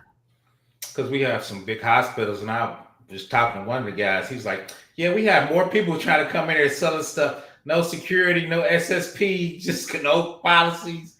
They just try to run." Like, dude, I'm like, so hopefully it's gotten better. That's probably been about 6 or 7 years ago, but hopefully it's gotten healthcare has been getting hit hard too. Because they have no budget. Once you leave the big hospitals, the small, they have no budget for IT. Right, and now with the cuts in Medicare and all of that, oh my God, it's gonna be crazy. A lot of them are closing down, or they expect to be closing down, and really that's going to hurt the rural areas. Oh yeah, I live in a very rural area, and they've cut staff by about 50% over the last 12 months. Yeah, that's going to be. So we have anything outside of like a primary care doctor, you have to schedule out because they only come out 1 or 2 days a month from the big cities. Yeah, the weird thing is we have that where you see the doctor through the computer, which I think is weird. You be taking your own blood pressure, so they got remote doctors where you can just sign in the virtual machine. Stuff. Yeah, so that's real big. The company I used to work for, they have that as an option. Because we're remote, I think we got a lot of workers in rural areas, so they were talking about that. Yeah. You need Michael J. Fox to come in there and like Doc Hollywood, the old movie, and just open up shop. And I mean, they might set that up. We are going to be bringing it to an end here in a couple minutes. If you guys have any other questions, definitely drop that in chat. I'll also drop Karen's information in chat here in a moment before we come to an end as well. But we also talked before about how China did that entire study with the AI doctors. And I believe it was like an 83% success or accuracy rate or something in that realm. But they were primarily focusing it towards low risk, like common cold or a minor cut or some like very basic stuff. Like, hey, if you're like excessively bleeding or you think you're dying, like just like come in. I think we're going to see more of that, honestly, like in the future. I was going to throw that out there on the topic of healthcare. You got to. And then we could have, AI Michael J. Fox, the AI doctor on the computer. Just remember. Had to throw that old reference in there. Sorry. Just remember, if you go on WebMD, even if it's AI now, all roads lead to death. So you can't put too much. It's all cancer or death. Yep. It's like, what do I got? What? I just stubbed my toe. Come on. What are you talking about? It is. Man. Yeah, in that particular study, it was like 10,000 people, and it came out with about an 83% accuracy rate, I believe. And they had everybody go through, use the AI, and then they had real doctors review the results. Yeah. I mean, I don't like those percentages, but I mean, what do you think we do in GRC with a lot of these tools that Karen was bringing up, right? I mean, we're using different items that have AI, but I still have to go behind them and make sure that it interpreted it, excuse me, words are hard, correctly, so that I can, put my 2 cents and say, no, it missed this, or, yep, that looks great. So, I think that's even though it's there, that she mentioned earlier is the fact that like, we do have these AI tools coming out, but it's still going to need people to do due diligence and review and everything else. I was training people on risk assessment, and they start putting it in Microsoft's AI to try to do that gap analysis. It was pretty good. It was probably like 90%, pretty accurate. When I went back and looked at it, it was some nuanced things because we in the contract we want to always be able to audit. Force majeure means act of God. I think it was messing that up, but it was pretty good. So Hey, do you know McCoy, speaking of healthcare, McCoy is transitioning to cyber from 4 years of trauma, one ICU patient-facing experience. So, maybe McCoy, when you make the full transition, you can come in here and tell us how to make sure, that we all don't lead to death on the new AI WebMD. And how that's working out to take that and the transition to the GRC. Yeah, and McCoy is awesome. Let's see. Yeah, and then Davey also mentions mental health company lost $5.2 million this budget year, with more to come next year. Layoffs and hiring freezes. Yeah. I wanted to ask Karen a quick question. Karen, do you find yourself having any or your teams having any trouble with some of those, not the AI, but you brought it up earlier, Vantas and Dratas, et cetera, trying to, however you all do your systems and stuff. And we know, I mean, I know how I do my systems, et cetera, but pulling those in and trying to do the crosswalks with them, although, they could be exactly the same doc IDs, et cetera, but you're just trying to, wait a second, you're not having so much fun as you thought that this item was supposed to do. Okay, so another soapbox is we are currently, replacing. Because we've been doing it for so long, many of our tools started the things that we've created, right? So finding a tool that we take and we've ingested all of that.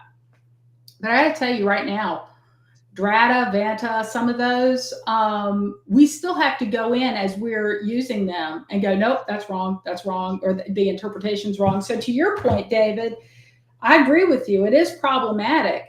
And okay, maybe over time they might get better, but right now, I think you spend just as much time correcting those tools than if you had your own Microsoft document or spreadsheet some days and you're doing it yourself. So I'm probably not the best person. And by the way, if I die recently, it might be Drata or Vanta, because I just slammed on. I didn't mean to. I was just gonna say, I can't believe you actually said that V word there. Yeah. One of the other things I personally wanted to mention on that too is right now. Especially these other companies. They I've seen them push and market to small businesses, like less than 5 employees that need to get a SOC 2 or whatever else. A lot of these startups, and they're like, oh, you could do it yourself. That I also see as another issue. That's brutal. Now, the cool thing I will say that I really like about those tools, Drata, Vanta, is they offer a really nice portal. And then the integration to automatically ingest some of the environment data, that's nice. So, there are elements, and I get that, but I think from a GRC planning tool, you still have to have the expertise. You're never going to get away from that. Oh my. China developed first ever artificial womb. That's scary. Oh yeah, I've seen that. But China, we used to use Archer. Archer's pretty good, but it costs like an arm and a leg. Yeah, but oh my gosh. Archer is the Splunk of GRC tools. Oh, it is the most cumbersome. You have to have a whole staff for the daggone thing to work. Facts. And I'm going to die. Archer's going to kill me. But, my point being is that if you've got that level of people to run it, good on you. But it takes a full-time team to run Archer. I worked for a Fortune 500 company when I was at the state. The agency shared it as a statewide resource. And with it being a state, they got a big discount and it still was expensive. But it was, like you said, it was so cumbersome because it's trying to fit everything you're trying to do inside of it. So, but you had to replace all those vacuum tubes, and you had to take all those dot matrix, the printer readouts, and then the punch cards. So I did a couple of times I had to make a live sacrifice to get my in front of No, that's true. Well, I'm going to take off, everyone. I know you're almost about to end anyways, but Karen, I did watch the video. I'm going to slow it down because I was trying to catch up at 3.5 speed this time. I come in late, unfortunately, sometimes, and I'm like, I got to catch up so I can at least. So, but it was a very interesting talk so far. I'm going to go back and watch it again a little bit slower. But thank you all, Chris and thank you all for having PBO. me. And congrats on that CISA. Yeah, shout out to you. Thank you. For the CISA. No, I'm going for the CISM, but right now is one of our busiest times, so I'm gonna have to put that on a little bit of a pause. But yeah, I was thinking about nice to meet you virtually. One of my friends was talking about PBO. No, you were good. We were talking about a SOC 2 audit. It made me think of you. I was like, oh shit, we can talk about SOC 2 type 2. I'm like, I was against those. You kind of got me to buy into them a little more. I was anti-SOC 2 type 2 at first. I don't want to talk. I'm not talking trash about this, and I'll hang up and listen to the call. But I'll hang up and hear. I want to hear Karen's take on when you put a SOC 2. Hey, wait! I just want you to do my truck in the business. That's all. The scope is my truck. Okay, so let's stay on that, and I'm gonna let you go and hear your outcome. Y'all take care. Have a good night. Yep. Talk to you later. Thank you. I've got to drop myself, but if I can ever answer any questions or be of assistance, please feel free to reach out to me. Thank y'all so much for having me. Thank you very much. You have a great night. Bye-bye. PBO, did you have any final last words there? No, once again, Karen dropped. She did a great job. It was great info. I thought you was ignoring me, so I just had to pop up and ask a couple questions. But once again, you just wanted to talk more about 53. That's all you wanted to do. No, she was having it. We're still live and everything else, so I wanted to do a public apology for streaming during the same time as PBO on Tuesday night. You're fine. You're fine. That's something I just started. I want you to publicly commit. Are you streaming early on Tuesdays now? Yeah, because I'm doing at 7. I'm doing 7. Tuesdays, 7 p.m. Eastern on Tuesdays now. Okay. 7 p.m. Eastern. Now we have evidence. I appreciate that. So yeah, I've done it twice already, but I don't. That doesn't mean this. But yeah, that's the time I'm trying to go. So I appreciate you. But no, once again, she did a great job. Shout out to her. Information. Yeah, hopefully you can maybe have her text some of the coffee interviews or something. Maybe she's not too busy. Yeah, and that's something else I wanted to mention before we bring this to an end too. Is the coffee with the mafia as well. So absolute zero cost. We want nothing in exchange. We have 8 volunteers right now. You just go to the page. You select what time you want. It's based on the volunteers availability, and it randomly selects somebody who's available. And yeah, and I'm dropping that link in chat too. No, it was great. She did an excellent job. Shout out to her. I might reach out to her. She can have some 1090 when I work for me now. Yeah, and I also dropped her information if you guys want to connect with her on LinkedIn or otherwise, along with her company as well. And yeah, I think that pretty much concludes it. Yeah, thank you, PBO. And then we also had David pop up, and then of course Karen with her presentation and tons of information there. If you guys have any other questions or otherwise, the best place is outside of the live streams is going to be the Discord server. And we'll also catch you guys tomorrow at 11 a.m. Central Time for our Friday AMA, GRC Mafia.